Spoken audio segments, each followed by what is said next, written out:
Heyvan kəsimi məntəqələri öz fəaliyyətlərini davam etdirir.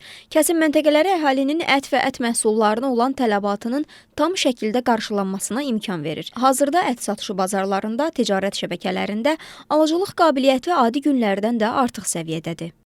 Bildirmək istərdim ki, mağazalarımızda ət və ət məhsullarının satışı davam edir. Satışlarda heç bir azalma müşahidə olunur. Mağazalarımızda təchiz olunan ət məhsulları qida təhlükəsizliyi tələblərinə tam riayət olunur.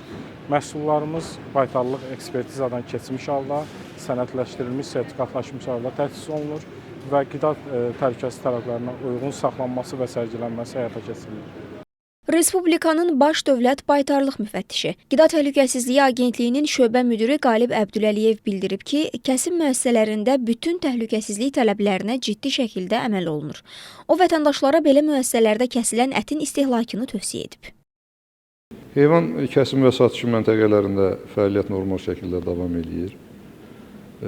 Misal üçün göstərə bilərik ki, 2018-ci ildə əgər Respublikada 6-10 təqribən heyvan kəsim məntəqəsi mövcud idisə, hazırda bu məntəqələrin sayı 120-dən çoxdur və bu məntəqələrin potensialı ölkəni heyvan əti ilə təmin etməyə imkan verir.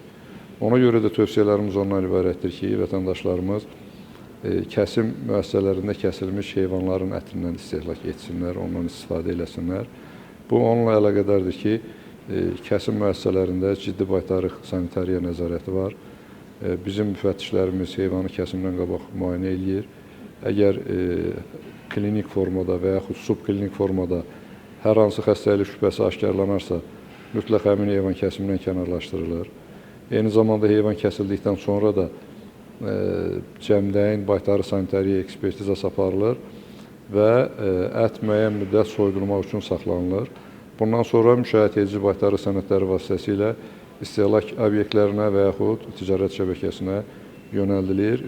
Bu, bazarların bağlanması ilə əlaqədar bu işdə hər hansı məhdudiyyət yoxdur.